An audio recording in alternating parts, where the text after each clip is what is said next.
2장 1절로 13절 말씀이 되겠습니다.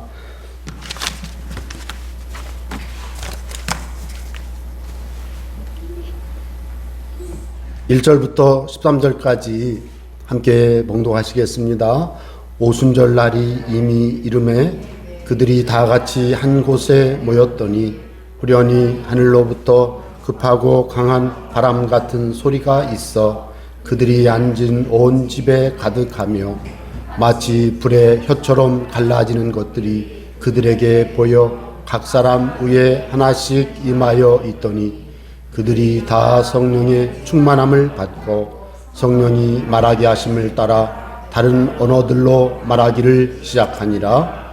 그때에 경건한 유대인들이 천하 각국으로부터 와서 예루살렘에 머물러 있더니 이 소리가 남에 큰 무리가 모여 각각 자기의 방언으로 제자들이 말하는 것을 듣고 소동하여 다 놀라 신기하게 여겨 이르되 보라, 이 말하는 사람들이 다 갈릴리 사람이 아니냐. 우리가 우리 각 사람이 난 곳 방언으로 듣게 되는 것이 어찌 됨이냐. 우리는 하데인과 메데인과 엘람인과 또 메소포타미아, 유대와 갑바도기아, 본도와 아시아, 부르기아와 밤빌리아, 애굽과 및 구레네에 가까운 리비아 여러 지방에 사는 사람들과 로마로부터 온 나그네 곧 유대인과 유대교에 들어온 사람들과 그레테인과 아라비아인들이라. 우리가 다 우리의 각 언어로 하나님의 큰 일을 말함을 듣는도다 하고 다 놀라며 당황하여 서로 이르되 이 어찌 된 일이냐 하며 또 어떤 이들은 조롱하여 이르되 그들이 세술에 취하였다 하더라. 아멘. 저는 이 말씀을 중심으로 오순절의 성령 충만, 오순절의 성령 충만이란 제목으로 은혜의 말씀을 나누기를 원합니다. 저는 오늘 사도행전 이 2장의 말씀을 읽고 또 읽으면서 마음의 자유를 얻었습니다. 제가 얻은 마음의 자유는 신앙생활 중에 제가 그동안 겪어왔던 부담감, 의무감, 이게 좀 더 해야 되는데 하는 그런 내 노력의 필요성을 인정함, 이런 것들로 인해서 오는 그 참 신앙생활이 더 노력을 해야 되겠구나, 그런 생각을 계속 하고 있는 제 자신을 발견했어요.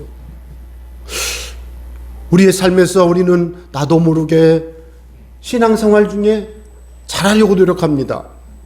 그래서 처음 제가 청년 때 예수님을 믿고 처음 교회 갔을 때 예배 중에는요, 인사도 못하게 하고요, 박수도 못 치게 하고요, 오직 하나님 앞에서 경건의 모습을 드러내야만 한다고 그렇게 배웠습니다.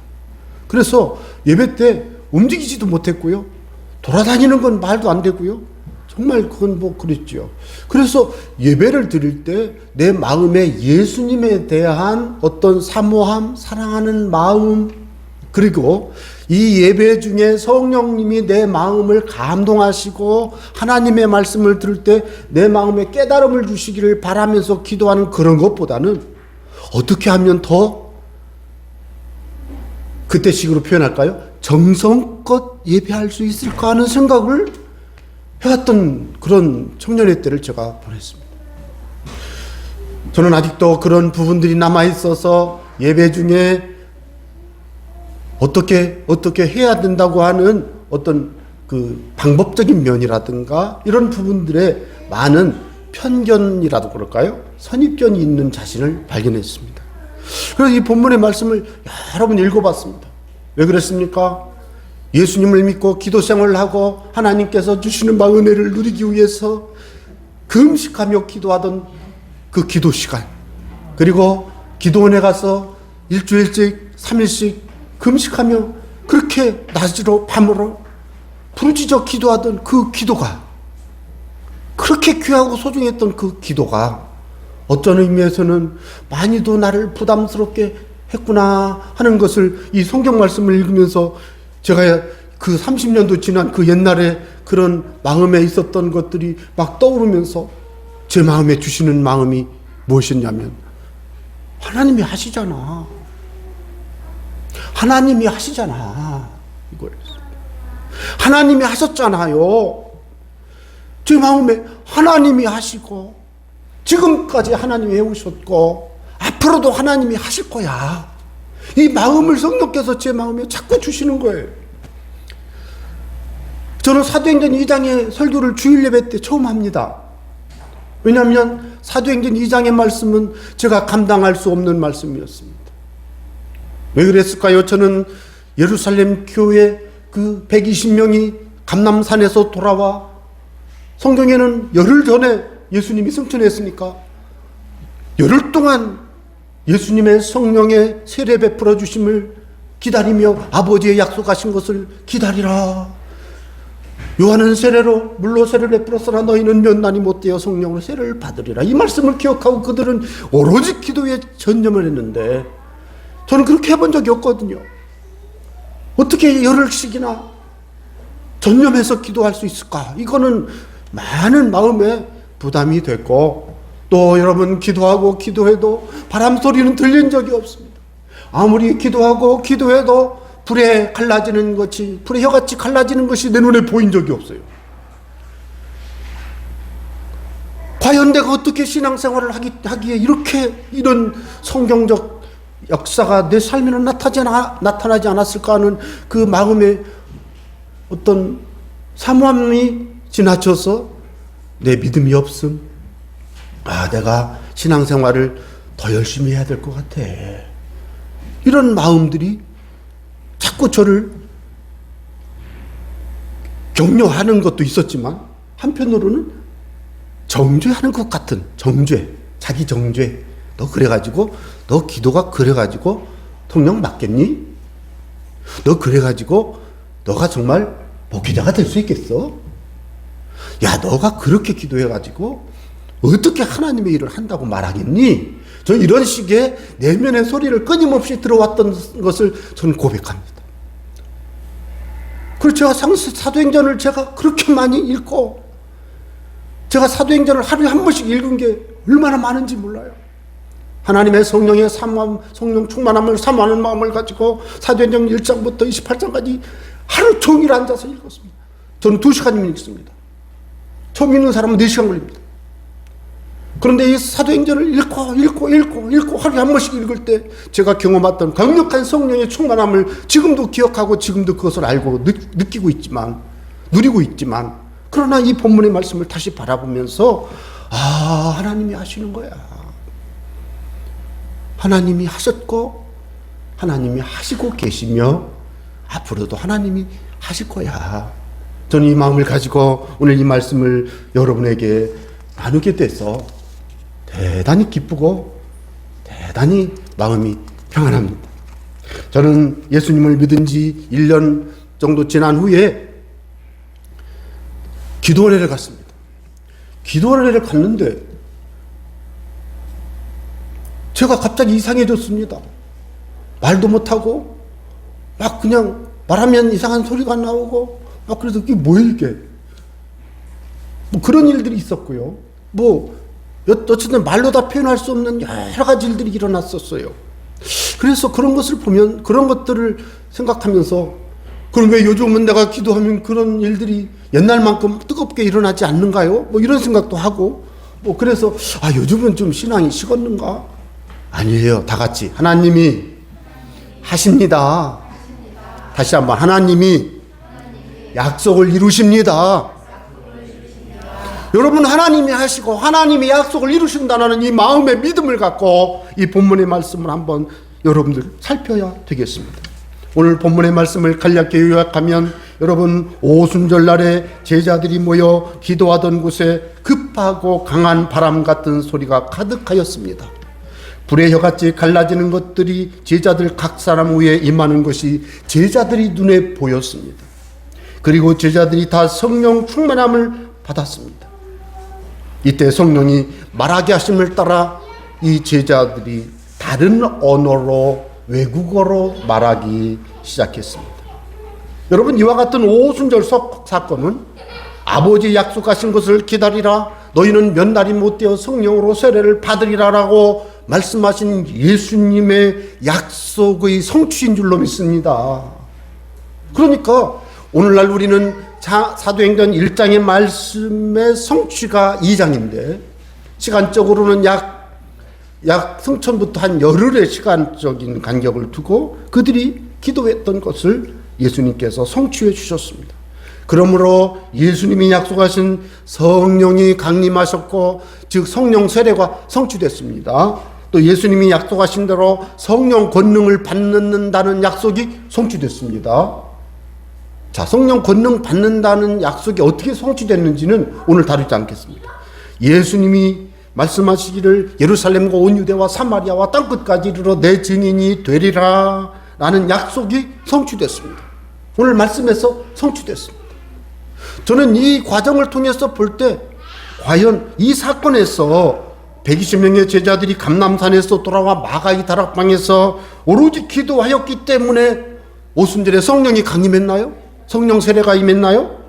그리고 외국어로 하나님의 큰 일을 말하게 되는 결과를 그들이 그동안 기도했기 때문에 안 될 건데, 원래 그런 일이 안 될 거였는데 그들이 그렇게 기도했기 때문에 그들이 다른 외국어로 하나님의 큰 일, 즉 전도하는 일을 하게 됐나요?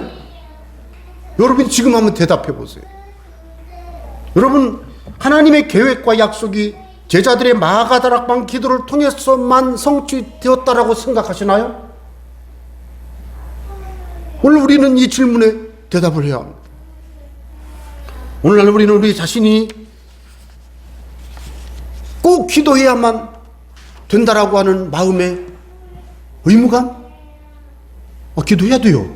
그러나 성령이 강림하고 성령의 세례가 임하는 그 일이 성취되기 위해서 120명의 제자들이 감람산에서 돌아와 간절히 오로지 기도에 전념한 그 기도를 통해서 우리 주님이 성령을 보내주신 것일까요?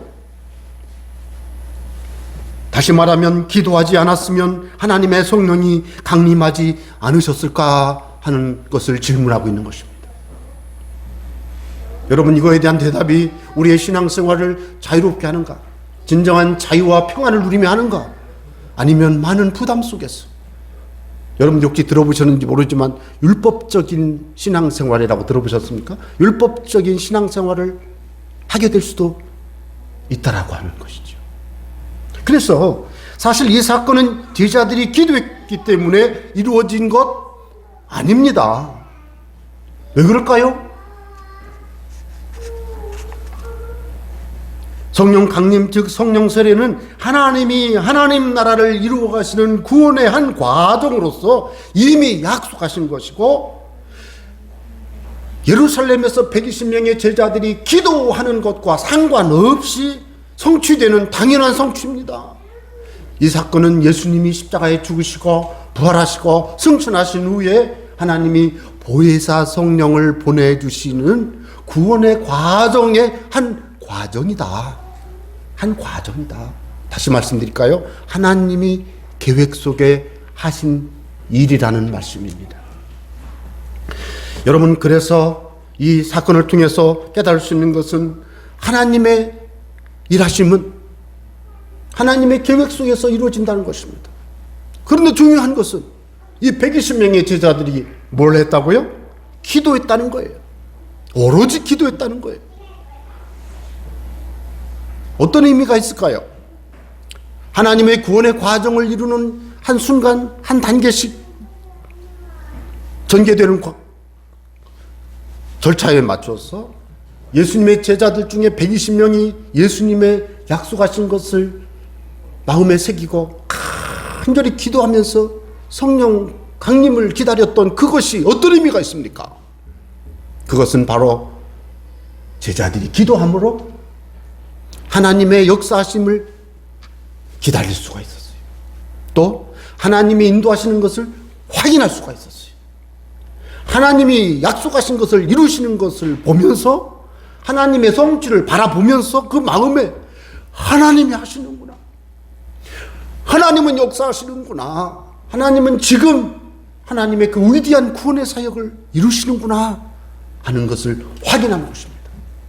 그리고 그들은 그 과정에서 자기들이 하나님의 그 위대한 구원의 과정 중에 기도하면서 하나님의 그 계획 속에 자기들의 삶을 드린 것입니다.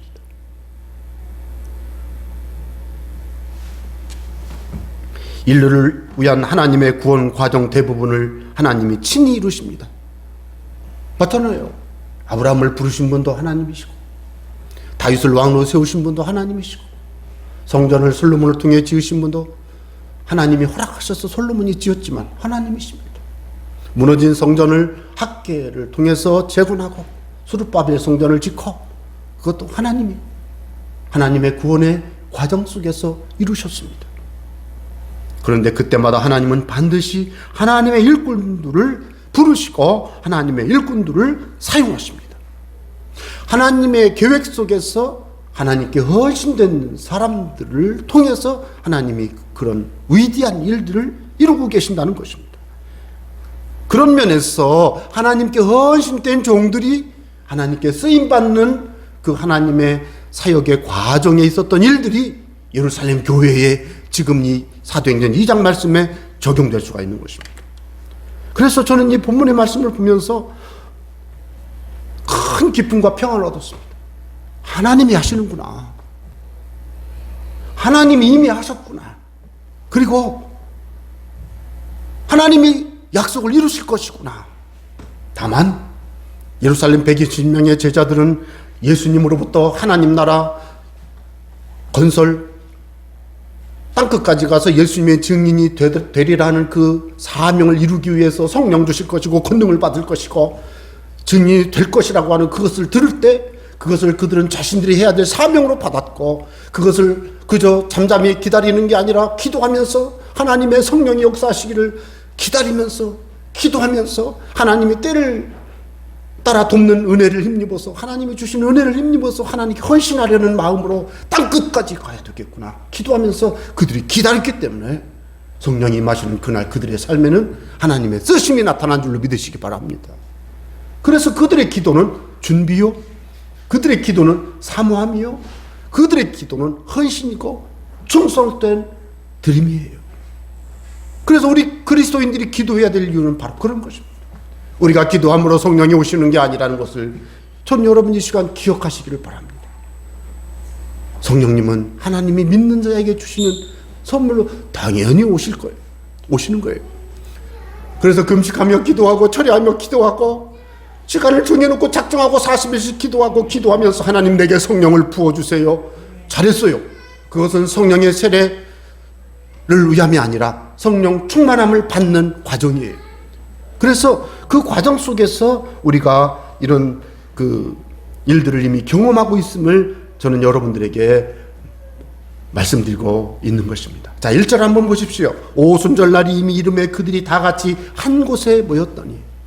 성경학자들은 이날이 이 모인 곳이 마가의 다락방이냐?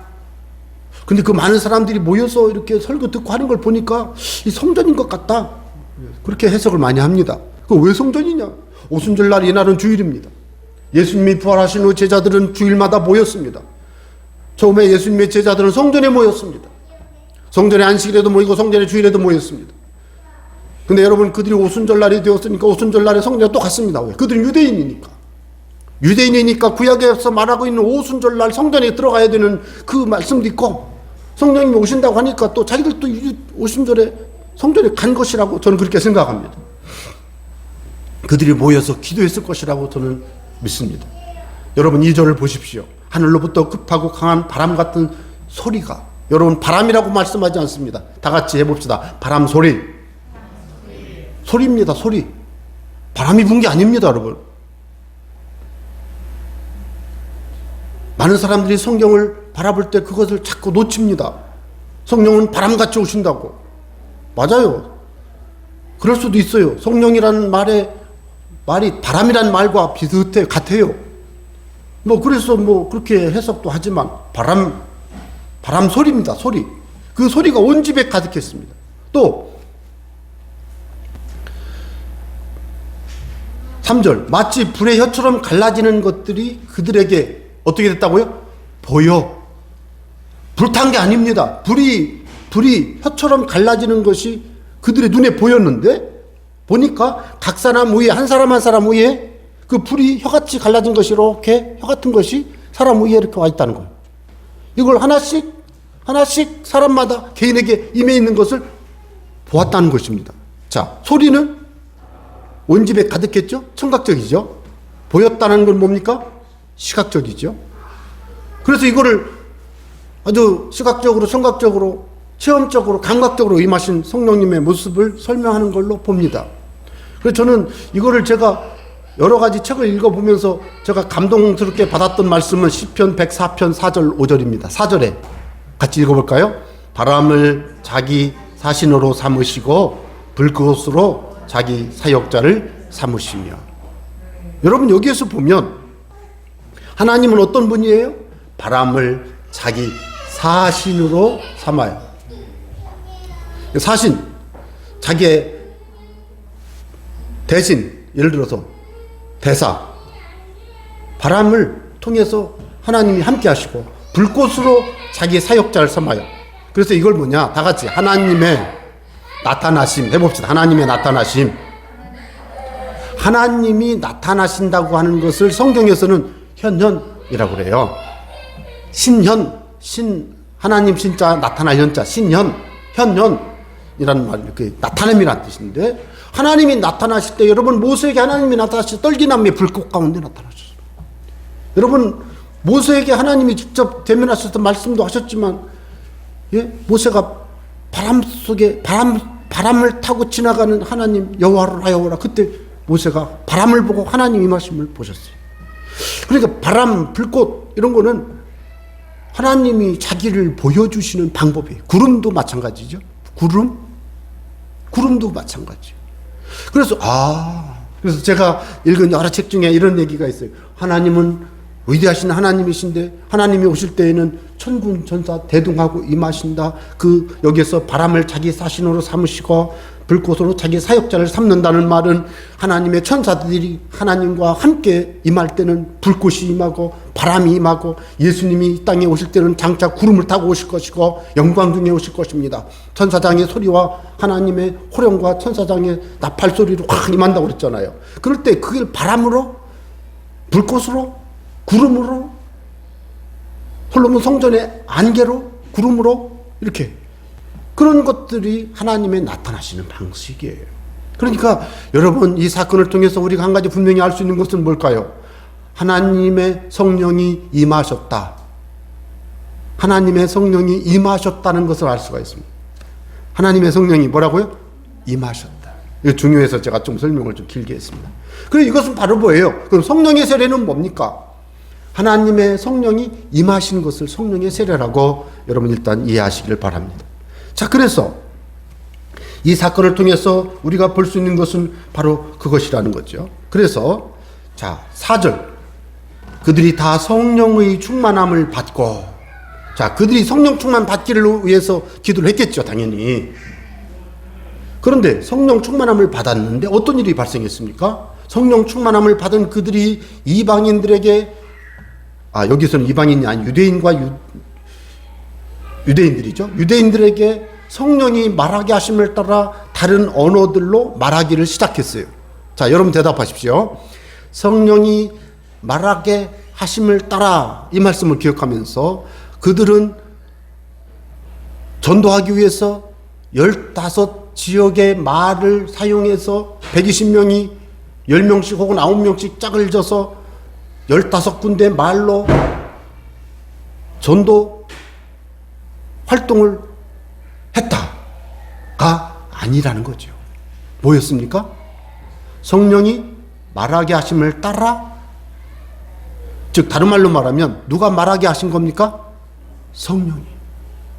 저는 이 본문을 보면서 사실은 여러분들 많이 혼란스러운 부분 중에 하나가, 예수 믿는 사람들 오래 교회 다니면서도 때로는 질문하기 어렵고 참 이걸 물어보면 좀 민망하니까 그냥 덮고 가고 하는 것 중에 하나가 방언이 뭐예요? 이런 거죠. 꼭 방언이 그 주님이 주신 거 맞아요? 성령의 은사가 맞아요? 근데 일단 여기서는 다른 방언으로 다른 언어로 말하기를 시작했어요. 외국어입니다. 외국어. 뭐라고요? 외국어. 자, 여러분 이 사건을 통해서 생각해 볼 수 있는 것은 과연 이것이 가능한가? 이건 제가 중요해서 오늘 준비를 해왔습니다. 여러분 이게 가능한가? 저는 솔직히 잘 모르겠어요. 제가 경험해 보지 않았으니까. 그런데 제가 읽은 책 중에 랄프 해리스라는 사람이 쓴 책에 보면 성령께서 말하게 하심을 따라라는 책이 출간되었는데 이 사람은 60번 이상의 사례들을 집중적으로 자기가 찾아가서 검토하고 이런 사례가 있다는 것을 증명하는 저작을 남겼습니다. 그래서 그 사람이 쓴 책에서 강조하고 있는 것은 외국어로 말해진 사례들이 60건 이상 있었다라는 거예요. 그리고 그냥 막연히 누구 이때 정도가 아니라 그 사람이 누구이며 어디에서 어떻게 된 것인가라는 것을 이 책에 있습니다. 랄프 해리스, 여러분도 원하시면 책 제목은 내가 카톡으로 드리겠습니다. 성령께서 말하게 하심을 따라라는 책에서 이것이 나왔습니다. 이 책의 내용에 근거하면 22세의 진 윌슨 양은 크리스천이 된 지 10년이 되었습니다. 그는 선교사로 헌신하여 나이지리아에서 사역을 했습니다. 그런데 결론만 말씀드리겠습니다. 나이지리아에 가서 나이지리아 공화국의 공식 언어인 하우사라고 하는 언어로 유창하게 하나님을 찬양했는데 중요한 것은 이 사람이 나이지리아어 하우사어를 할 줄 모른다는 거예요. 이런 구체적인 사례들이 정확히 기록되어 있습니다. 그래서 윌슨 양은 자기가 너무 놀라가지고 나는 이 언어를 배우기 위해 오랫동안 부르짖으며 기도해 왔는데 이 복음 사역자는 전혀 배우지도 않은 이 언어로 요창하게 기도하는구나 라고 감탄하였다.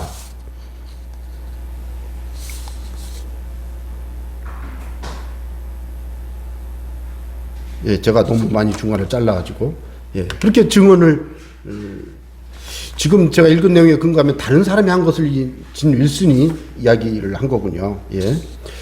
주님께서는 이 복음 사역자를 통해 나에게 하우사어로 묻기 시작하였다. 마티는 3번씩이나 나에게 그분이 당신의 주님이십니까? 라고 물었다. 그중 첫 번째와 두 번째의 질문에 대해 나는 그분이 나의 주님이십니다. 라고 하우사어로 대답하였다. 예, 이거예요. 진 윌슨은 자기가 하우사어로 대답을 하게 된 거예요.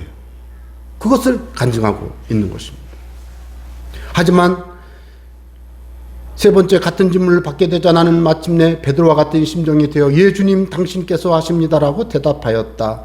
바로 그때 주님께서는 나의 마음속에서 놀라운 역사를 일으키셨다. 나는 주님께서 내게 강한 능력으로 임하시고 성령으로 세례 주시며 나아가 방언으로 주님을 찬양할 수 있는 은혜를 누릴 수 있는 영광을 달라고 간구하였다. 그리고 주님은 그 기도에 응답해 주셨다. 랄프 해리스의 책에 나오는 이야기입니다. 그래서 제가 이 말씀을 드리는 이유는 이겁니다. 하나님의 능력을 제한하지 말자는 겁니다. 어느 신학자들은 1920년 초대교회 사도적 은사들은 중단됐다고 말하기도 합니다. 근데 제가 지금 고민이 그겁니다. 사도행전의 말씀을 제가 앞으로 당분간 볼 텐데요. 여러분 사도행전에 나타나는 다양한 능력과 권세들의 역사들, 기적적인 역사들을 과연 오늘날 우리가 경험할 수 있을 거라는 질문에 어떻게 대답을 해야 될 것인가 저는 마음에 나름대로 정리를 했습니다. 저는 하나님의 능력을 제한하거나 하나님의 역사하심을 제한하는 것을 동의하지 않습니다.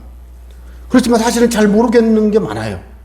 그래서 제 삶 속에서도 많은 치유의 기적과 이적의 역사가 있었습니다. 그래서 그런 것들을 경험한 걸 놓고 볼 때에는 한계가 있지만 많은 서적에서 많은 사람들의 간증 속에서 나타나고 있는 것을 보면 하나님은 살아계시고 하나님은 당신의 거룩함을 외치니 일하시고 지금까지도 일하시고 앞으로도 일하시고 중요한 것은 믿음으로 주님을 따라 성령 세례받고 성령 권능 받은 우리가 주님의 역사하심을 통해 살아간다면 우리의 삶은 초대교회 이 사도행전 2장의 120명의 제자들과 같은 증인된 삶의 모습은 당연하고, 오늘날 2020년을 살고 있는 오늘날 우리도 기적적 승리의 삶을 살 수 있을 것이다라고 저는 믿는 것입니다. 그런 믿음을 가지고 제가 당분간 사도행전의 말씀을 나누기를 원합니다. 저는 그래서 이제 여러분들에게 몇 가지를 좀 적용하기를 원합니다. 첫 번째는, 여러분, 하나님이 친히 저와 여러분의 삶 속에, 우리 교회 속에, 그리고 역사 속에서 하나님의 거룩한 역사를, 일하심을 이루고 계심을 믿으시기를 바랍니다. 굉장히 중요한 믿음입니다. 내가 지금 살고 있는 이 순간 주님이 나와 함께 계시고 나를 통해 하나님의 위대한 일을 행하고 계시다고 하는 것은, 그런 믿음을 마음에 굳게 간직하시길 바랍니다. 왜? 성령이 오셨기 때문에 가능한 이야기입니다.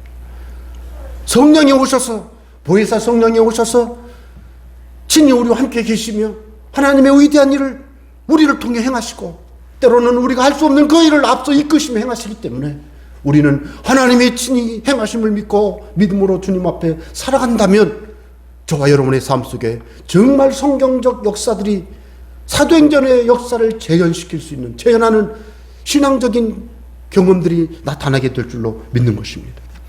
다시 한번 말씀을 드리면, 여러분, 제자들이 열흘간 기도하였기 때문에 성령이 임하신 것이 아닙니다. 성령님은 구원 사역의 시간 계획대로 오신 것입니다. 이 약속과 비밀을 들은 제자들은 아버지의 약속하신 것을 기다리면서 간절히 오로지 기도했을 뿐입니다. 이것은 바로 하나님이 하신다는 또 다른 증거인데요. 하나님이 하신다는 거예요. 그리고 그들이 갈릴리 사람들로서 외국어를 할 줄 아는 사람들이 아니었는데, 외국어로 하나님의 큰 일을 말하는 그 놀라운 일, 증인이 되리라고 하는 그 말씀의 성취입니다.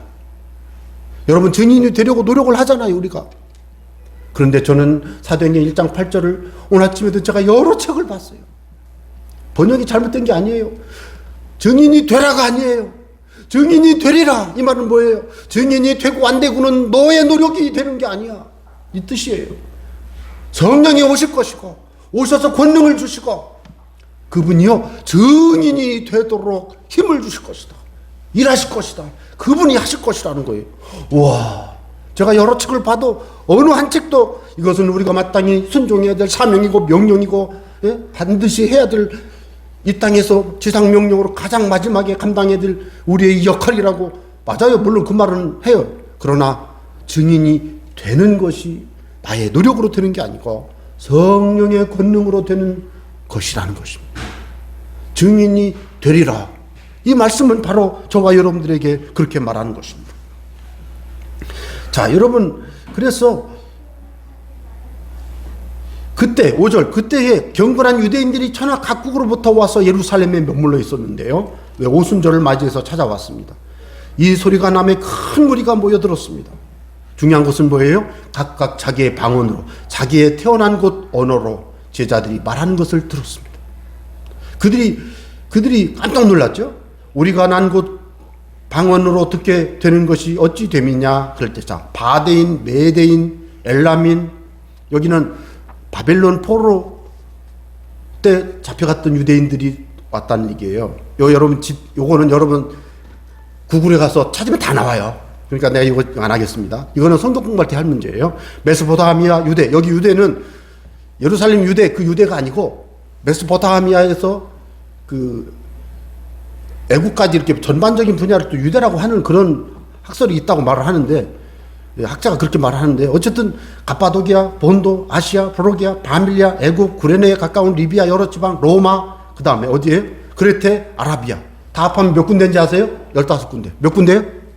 15군데. 15군데 언어로 확. 여러분, 이게 무엇을 의미할까, 이것은? 문맥상 15개 지역의 외국어를 사용하여 하나님의 큰 일을 말함을 들었다고 그들은 고백하고 있습니다. 하나님은 기도하던 120명의 제자들 15개 지역의 외국어를 사용하여 하나님의 큰 일을 말하는 예수님의 증인으로 사용하신 줄로 믿으시기 바랍니다. 그들은 성령이 임하여, 이게 성령이 임한 겁니까? 그러면서, 아, 성령이 임하면 증인이 되라 하셨으니 우리 증인대로 갑시다. 없었어요. 그런 게 없어요. 성령이 임하는 순간 성령의 권능을 받았고, 그들이 15개 지역 외국어로 확 하나님의 큰일을 말하기 시작했다 이 말입니다. 하나님이 계획하시고 친히 이루실 때 하나님의 약속을 사모함으로 기다리며 기도하는 사람들을 하나님은 사용하셔서 그 예루살렘에 모여들었던 3,000명이나 넘는 사람들이 이제는 회개하게 되는데요. 회개한 사람이 3,000명이니까 더 많은 사람들이 들었을 것입니다. 저는 이 사건을 주목하여 읽으면서 큰 감사를 드렸어요. 하나님이 친히 이루시는구나. 하나님이 하시는구나. 저도 좀 하나님의 일을 잘하고 싶지만 하나님이 앞서 행하시면 하나님의 일이 더 거룩하고 더 풍성하게 될 줄로 믿습니다. 그래서 하나님이 하신다는 것을 다시 한번 깨달으니까 감사하고 마음이 평안해지고 자유로웠습니다. 하나님의 일은 하나님이 하신다는 이 엄연한 본문의 말씀들을 주목하면서 여러분, 오늘 여러분은 하나님의 일을 위해서 무엇을 하고 계십니까?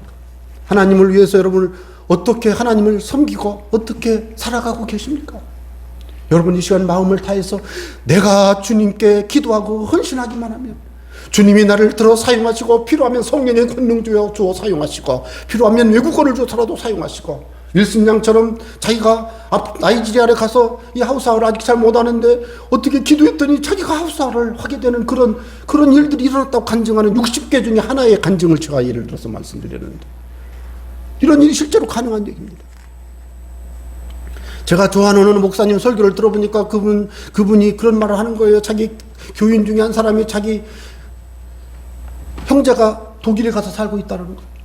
그래서 뭐 전화할 때마다 형님 예수님 믿어야 돼요. 막 그러는데 어느 날 너무 기도하고 딱 간절해가지고 기도하다 전화를 해가지고 막 예수님 믿어야 돼요. 그랬는데 갑자기 그분이 그러더래요. 너 언제 독일어 배웠냐? 너 언제 독일어 배웠냐? 아니 저 독일어로 말한 게 아니야. 너 지금 분명히 독일어로 말했어. 저 그 간증을 제가 너무 감동을 받아가지고 스크랩을 해놓은 적이 있어요.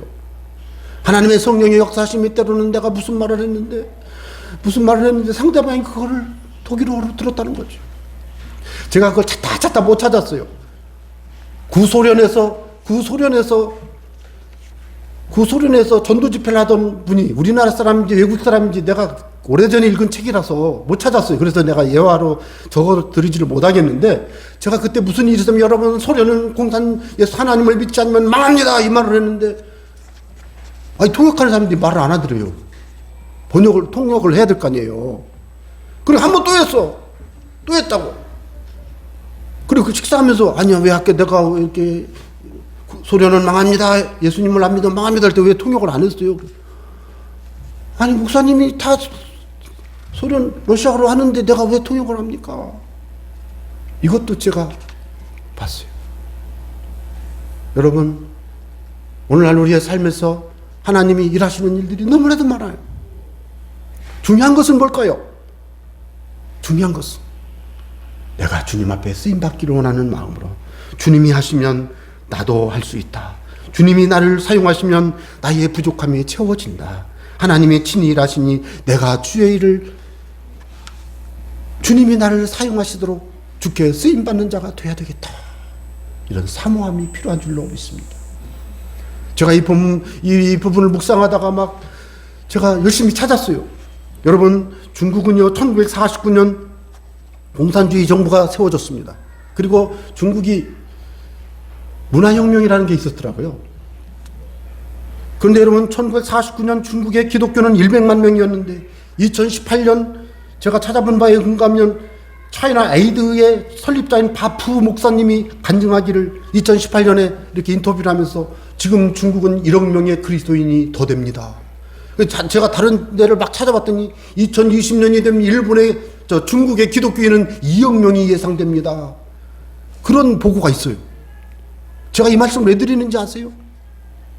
문화혁명 당시에 그들은 1949년도에는 삼작교회를 가지고 있지만 문화혁명 당시에는 모든 외국 선교사 추방했습니다. 모든 외국 선교사 추방하고 중국의 기독교를 완전히 말살시키려고 정책을 폈는데 중요한 것은 바로 그때 하나님은 지하교회를 통해서 가정교회를 통해서 기독교 복음이 전파됐습니다.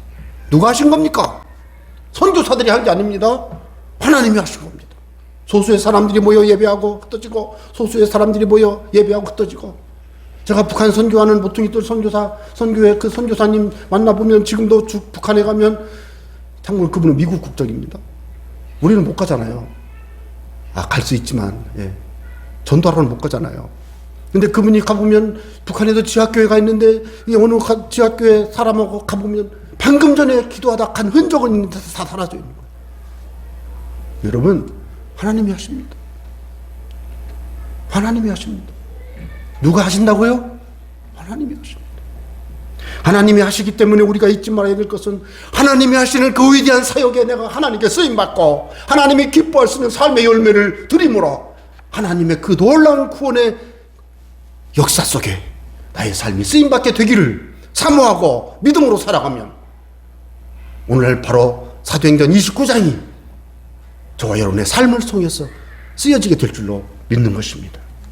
그래서 저는 두 번째 묵상하고자 하는 것은, 부담 없이 믿음으로 주님께서 일하시기를 기다리며 기도하시는 여러분 되시기 바랍니다. 다 같이 믿음으로 기다리며 기도해야 합니다. 여러분, 우리가 참으로 하나님 앞에 기도한다고 하는 것은 주님이 행하시기를 바라며 기도하는 거 아닙니까? 그런데 기도하다 보면 때로는 지치고 때로는 일이 안 되니까 조급합니다. 제가 그래요. 제가 그랬어요. 지금도 그래요. 저는 우리 교회를 바라보면 내 마음에 나도 모르게 막 조급해져요. 그런데 이 말씀을 묵상하는 중에 제 마음에 하나님께서 감동 주신 것은, 이 교회는 주님의 내 교회야. 내 교회. 예수님이 그랬잖아요. 마태복음 16장에 이 반석 위에 내 교회를 세우리니 음부의 권세가 이기지 못합니다. 여러분, 내 교회라고 주님이 말씀하셨고, 예수님의 보혈을 통해 구원받은 주의 백성들이 모여 예배하는 이곳이 바로 예수님의 내 교회, 예수님의 교회이기 때문에, 주님의 교회이기 때문에 주님이 주님의 일을 하실 것이고, 다만 우리는 믿음으로 기도하며 기다려야 되는 것을 믿으시길 바랍니다. 그래서 내 증인이 되리라 라고 말하는 그 뜻은, 성령이 오시는 것이 중요하다. 성령이 오시면 권능을 받을 것이다. 성령의 권능을 받는다는 것은 주님의 증인의 삶을 내 인간적인 노력으로 하는 것이 아니라 성령의 사역으로 하는 것이다라는 것입니다. 증인이 되라고 하지 않으시고 증인이 되리라라고 하셨으니, 우리를 증인 되게 하시는 분은 우리 스스로가 아니고 성령님이심을 기억하고 성령의 권능을 받는 일을 마음의 믿음으로 받아들이면 될 뿐입니다. 그리고 마음의 성령의 역사하시는 대로 증인이 되는 것입니다. 여러분, 오늘 이것이 굉장히 중요합니다. 그래서 저는 여러분들께 믿음으로 기도하고 기다리시기를 바랍니다. 믿음으로 기도하고 기다리세요. 자, 요즘은 코로나 사역, 방역 때문에 오예배도 안 하고 그러니까 조금 더 하겠습니다. 네, 요 중요해서 좀 더 하겠습니다. 여러분, 믿음으로 세 번째는 성령 세례 받았음을 인정하시기 바랍니다. 다 같이, 나는 성령 세례 받았습니다. 우리 교단은, 저는 이것을 이렇게 믿습니다. 왜? 성령 세례는 반복해서 받는 게 아니고, 성령 세례는 예수님 믿을 때 내 안에 들어오시는 예수님, 다른 말로 예수님의 영, 혹은 진리의 성령, 하나님의 성령, 아버지의 영, 한 분을 여러 가지 표현으로 말하는 거예요. 그분이 우리 안에 들어오시는 것이 성령 세례입니다. 물론 예수님의 제자들은 오순절 성령 강림 전에 예수님을 믿었지만 아직 성령을 받지 못했어요. 그러나 오순절 성령 강림은 일회적 사건이에요. 그 사건이 반복되지 않아요. 한 번 왔어요. 그날 이후로 예수님 믿는 자들은 다 성령 세례를 받는 것이라, 그렇게 여러분들께서 마음에 새겨 두시기를 바랍니다. 자, 여러분, 고린도전서 12장 3절에 보면, 그러므로 내가 너희에게 알리노니 하나님의 영으로 말하는 자는 누구든지 예수를 저주할 자라 하지 아니하고, 또 성령으로 아니하고는 누구든지 예수를 주시라 할 수 없느니라. 여러분 중에 누구든지 예수님은 나의 주님이십니다라고 고백하신 분은, 이 고백은 내가 내 마음의 인격적인 결단을 통해 한 것은 맞지만, 성령께서 마음에 감동 주셔서 내가 성령 안에서 이끌림을 받아 한 것이라는 거예요. 기억하시기 바랍니다. 믿습니까? 또 13절 우리가 유대인이나 헬라인이나 종이나 자유인이나 다 한 성령으로 세례를 받아 한 몸이 되었고 또 다 한 성령을 마시게 하셨느니라. 언제? 믿을 때. 괄호 열고 믿을 때. 언제라고요? 믿을 때. 믿을 때 유대인이나 헬라인이나 종이나 자유인이나 다 한 성령으로 한 세례를 받아 한 몸이 되었고, 한 몸은 교회를 말합니다. 또 다 한 성령을 마시게 하셨느니라. 한 성령이란 뜻은 같은 성령, 같은 성령. 저와 여러분은 성령님이 오셔서 우리를 세례를 베풀었다고, 세례를 받았다라고 그랬으니까 세례를 베풀었다고. 그럼 세례를 베풀었다는 뜻이 뭐냐? 믿었다라는 뜻이. 믿었다. 믿어서 성령이 오셨다. 자, 고린도전서 3장 16절 너희가 누구라고요? 하나님의 성전. 믿습니까? 그 다음 하나님의 성령이 어디 안에? 너희 안에 계시는 것을 알지 못하느냐. 여러분, 저와 여러분이 예수님을 믿을 때 성령이 우리 안에 들어오셔서 안내자, 살주자, 내주, 성령의 내주, 내 안에 사심, 성령의 내주가 성취됐습니다. 그래서 성령을 모신, 하나님을 모신 우리 마음은, 우리는 성전, 하나님의 집, 성전이 된 줄로 믿으시기 바랍니다. 그러니까 여러분, 한 분 오신 성령님, 우리를 버리지 아니하고 떠나가지 아니하시고 고아와 같이 버려두지 아니하고 다시 오신 그분이 우리 안에 영원토록 동행하시는데, 그래서 우리는 이미 성령 세례를 받은 줄로 믿으시기 바랍니다. 성령 세례를 받았어요. 그러니까 여러분, 성령 세례를 받기 위해서 부르짖어 기도하고 애쓰고 금식하고 절하기도하고 작정기도하고 성경을 만독하고 좋아요, 잘하고 있어요. 그러나 그건 성령 세례를 받기 위함이 아니라 성령 충만 받는 줄 믿으시기 바랍니다. 그래서 성령 세례와 성령 충만에 대해서 간단히 말씀드리면, 성령 세례는 믿을 때 성령이 우리의 삶 가운데 찾아오셔서 성전 삼아주시는 구원적인 역사라면, 성령 충만은 뭐예요? 예수님을 잘 믿던 사람이 어느 날 은혜가 떨어졌어요. 성경을 잘 읽던 분이 성경을 안 읽어. 기도하던 분이 기도를 안 해요. 왜 그래요? 성령 충만함이 약해졌어요. 어떻게 해야 돼요? 다 같이 반복해서 성령 충만 받아야 합니다. 내 삶 속의 육신의 정욕과 세상의 어떤 유혹으로부터 내 신앙이 지치고 낙심했어요. 기도가 안 돼. 예배를 소홀히 해. 당장 너무 급한 일이 생겨서 하나님을 따르고 섬기는 일이 피곤해. 안 돼. 가능한 얘기예요. 그러나 중요한 것은 기도하면서, 말씀 묵상하면서 성령 충만을 회복하시기 바랍니다. 언제까지? 하나님께 예배하고 기뻐하고 즐거워하고 기도하고 말씀 묵상하면서 살아갈 수 있는 신앙의 힘이 막 떠올라요. 마음에 자신감, 인간적인 자신감이 아니에요. 성령의 충만함, 담대함, 용기. 외적으로 보면 나는 큰 위기를 만났고 정말로 탄식하며 슬퍼해야 될 어려움이 왔는데도 모르게, 나도 모르게 내 마음에 담대함이 생겼어요. 안심이 돼요. 평안해요. 왜 그래요 이게? 성령이 내 안에 오셔서 사랑과 희락과 평온의 참, 자비양선, 충성은, 유절제와 같은 성령의 열매들이 막 우리의 삶 속에 나타나는 거예요. 왜 그래요? 성령이 충만하다 보니까 그런 거예요. 성령이 충만하다 보니까 어떤 어려움을 당한 사람을 놓고 기도했더니 그분이 막 같이 기도하고서 은혜를 받아가지고 같이 기도하고 성경 읽고 예배하게 되고, 예수님을 안 믿던 사람 예수님 믿게 되고, 예수님을 사랑하게 되고 삶이 편하고, 이게 다 성령 충만한 사람이 옆에 있으면 일어나는 결과인 줄로 믿습니다. 이게 성령 충만이에요. 그러니까 여러분, 이미 저와 여러분은 이미 오순절 성령 세례 당시에 제자들이 120명이 열흘간 기도하면서 받은 성령 세례는 이례적으로 끝났으므로 우리는 이미 예수님을 믿을 때 성령 세례를 받았고, 그 성령 세례를 받기 위해서 막 그 제자들처럼 열흘간 또 막 기도하고 하는 게 아니라, 이미 내게 오신 성령님이 나의 삶을 온전히 주장해 주시도록 성령님께 내어 맡기고 기도하는 그 기도는 성령 충만 받는 기도이므로 성령 충만 받기 위해 기도하는 여러분 되시기를 바랍니다. 그래서 이제는 마지막으로 믿음으로 성령 충만 받기를 위해서 힘써 기도하시는 여러분 되시기를 바랍니다. 마가의 다락방 120명의 제자들이 잘한 것은요, 성령 세례를 받기까지 기다린 건데요, 기다리는 동안 뭐 하면서 기다렸습니까? 기도하면서 기다렸어요. 하나님의 말씀을 묵상하면서 베드로의 설교를 듣고 12 제자 중에 한 사람 가룟 유다를 대신할 마띠아를 뽑아 올리면서 사도로 보충하면서 그들은 성경 말씀을 묵상하면서 기도하면서 그렇게 했어요. 그러니까 그들은 성경을 읽었고 성경 말씀을 들었고 기도했고 아버지 약속하신 성령 세례를 기다린 거예요. 그런데 이제 우리는 성령 세례는 이미 받았으므로 우리가 해야 될 것은 무엇일까요? 성령 충만 받기를 힘쓰는 기도를 하나님 앞에 드리시기를 바랍니다. 그럴 때 우리의 삶에 하나님이 약속하신 놀라운 역사가 불같이 임하게 될 줄로 믿습니다.